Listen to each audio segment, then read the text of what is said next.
Всем привет! Сегодня хочу рассказать вам про моющее для посуды. Это видео еще больше относится для тех, кто говорит, что 113 гривен это дорого для литра средства. Это концентрат, то есть посмотрите, он густой. Мы его разводим 1 к 1, некоторые даже разводят 1 к 2. То есть вы понимаете, что с литра у вас получится как минимум 2 литра, а то и 3.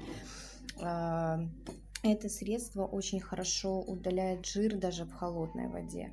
Он легко смывается, то есть не оставляет пленки на посуде. И вы не будете ни кушать, ни пить чай с моющим средством. Это очень круто, экономичный в использовании. И это еще экологическая бесфосфатная формула, то есть безопасно для детской посуды, для бутылочек и для сосок. Я всем рекомендую, я мама, у меня дочка, которой 2,5 почти года, и я могу без каких-либо сомнений мыть ее посуду. Поэтому, кто еще не пробовал, рекомендую, вы останетесь довольны.